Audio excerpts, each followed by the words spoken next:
I like that you got to talk to Paul McCartney. I read that interview where you guys were talking to each other on the phone. I loved it because, in a way, Paul is a perfect guy for you to talk to. The good-looking Beatle, the guy who went solo and left the band, and also writes his own music. Mm-hmm.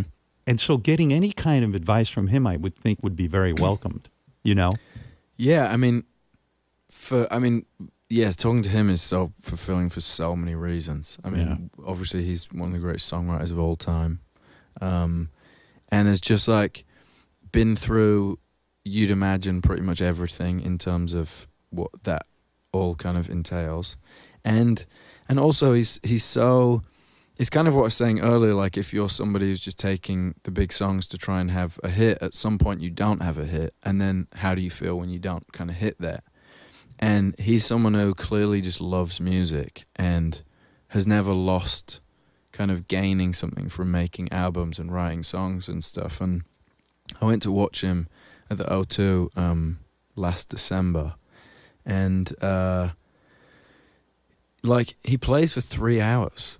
And you're like, he doesn't have to play for 3 hours. He clearly just loves it. And ultimately when you look at kind of all like the rockers and all those older guys, you're like, who ultimately do you want to be at the end of the day? You don't want to be the guy who died. You don't want to be the guy who's like whacked out on drugs. You want to be the guy who's, 70 and playing for 3 hours because he can and because he wants to, and everyone's loving it and he's having fun. Yeah. So, yeah, I found it super inspiring, that show, actually. He's incredible. Yeah, I know you're pretty famous for loving Bowie. I love Bowie so much. I mean, did you ever get to meet him? No. You never got to meet him, but you love David Bowie. I got to meet him. We did a show. He came on and played, and it was during those years he was working with Trent Reznor. And what a fucking moment to meet David Bowie, because this is, to me, he was one of the greatest performers and singer-songwriters that ever lived. Right.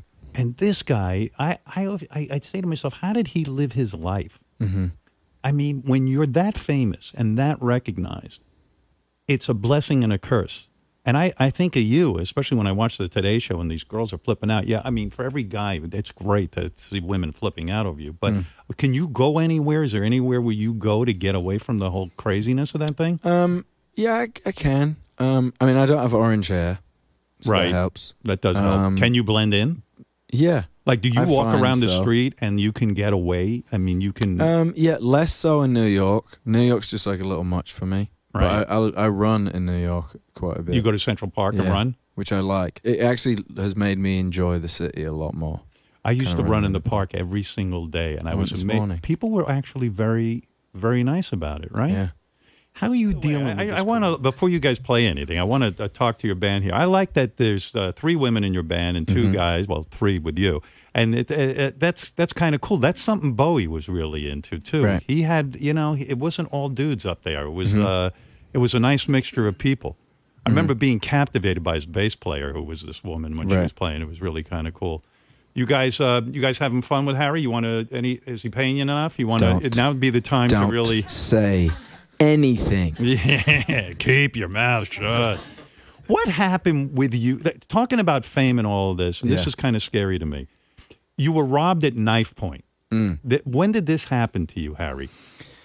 This was it was on Valentine's Day, which Where I guess were you? is like, that's what you get for being single these days, I guess. Right. Yeah. Are you single right now? I should have had other plans. You don't have it. You were single and you were what? Just walking around. I was walking home from a friend's house, crying your eyes out because you had no love Correct. on Valentine's Day. I can I was imagine. You were love starved.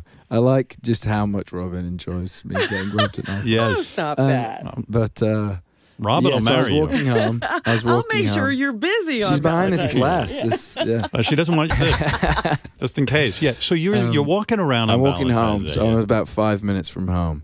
And I'm walking up and I kind of see this group of guys. They've all got like hoods up and their faces covered and stuff. And I was like, oh, that's a bit weird.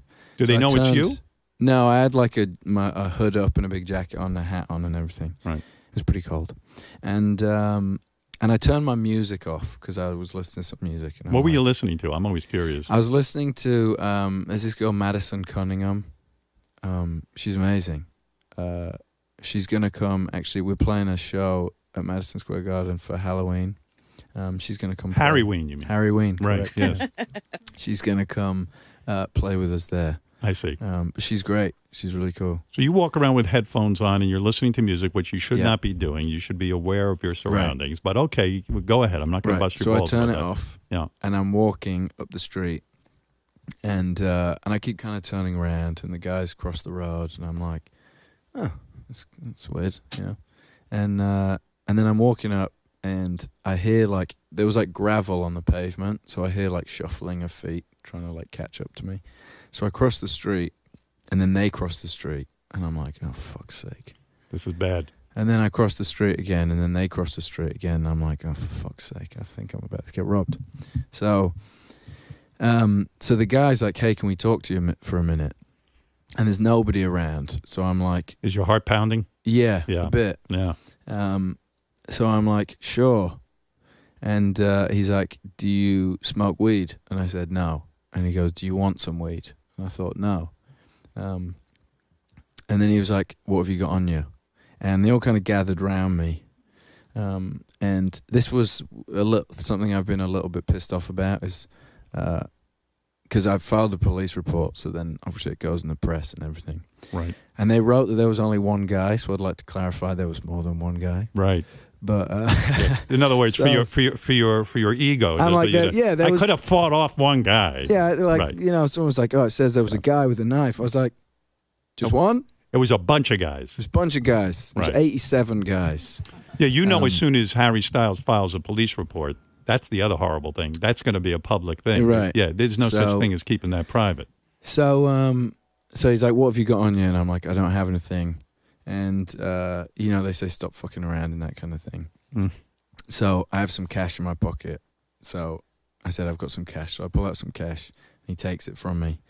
And then I had my headphone jack just sticking into my pocket. And he was like, what's that plugged into? I'm like, oh, God's sake, it's my phone. Right. So he's like, pull out your phone. So I pull out my phone. And I'm thinking, okay, this is really annoying. But, I'll wipe it and get a new phone and kind of whatever. Not worth fighting over a phone. Not worth fighting over. And then the guy's like, okay, unlock your phone. And the other one pulls his shirt up and he's got a knife sticking in his pants. And I was like, shit. And I'm kind of thinking I just said I can't. I'm sorry. Mate, I was like, mate, I can't unlock my phone. And then the guy's like, you've got 10 seconds to unlock your phone. He starts counting down. And I'm like, fuck, am I going to unlock my phone? Am I going to give him my phone? What's the deal? So then I try and give him my phone. And he's like, no, I need to unlock it. And I was like, I can't. And then there's a little pond behind them near where I live. And I thought about throwing it in the pond to just be like, but neither of us have it, right? Yeah, but then they would have stabbed you. And then I thought I didn't want to piss him off. Right. And the lights changed, and there was 2 cars coming, and I just felt an opportunity, and I just sprinted, ran. And they didn't chase you? Well, I ran into the road, and I tried to stop a car, and obviously madman runs into the road, tries to get in your car, you're not going to let him in, so they don't let me in. Try and get in another car, don't let me in. But now I'm slightly away from them because I'm in the street, and I think I just turned down and ran back towards the little village area near where I live. So I just kind of sprinted, but usually when I'm out walking I'm wearing running stuff, right? And this was the one night I'm wearing corduroy flares and shoes. Yeah, great. And I was like, I'm gonna have to fucking sprint all the way down this hill. So I just sprinted down the thing, and I guess because they had some cash and stuff, they just ended up turning around. But so obviously your personal freedom is important to you to the point that you want to be able to walk around by yourself. Yeah. Did that cause you to rethink everything and get a security detail and really work through this? I mean, I went walking again the next day, right? Because for that exact reason, I just didn't want it to stop me walking. I walk a lot of nights when I'm home, and I really like it. I feel like it's something I just really enjoy. And so I went, and actually I had some friends with me the next time,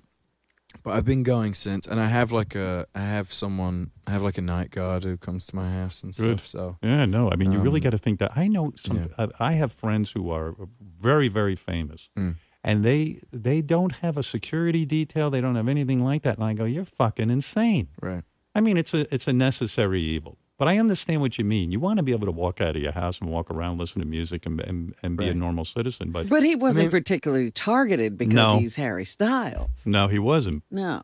But you've been targeted, too, because you're Harry Styles, right? You're dealing with all that shit, too. Yeah.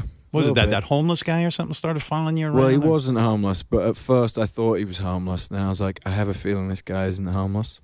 But yeah, that's when I got the night guard. But I just don't really like having security if I'm not working. Like I'll take it if I'm working and stuff because it makes sense. But it's weird. It's uncomfortable. I think it's really weird, and a lot of the time you end up drawing more attention to yourself if you're walking through a city with like some big guy behind you. You know. You know what I was thinking about you musically? Like I was thinking.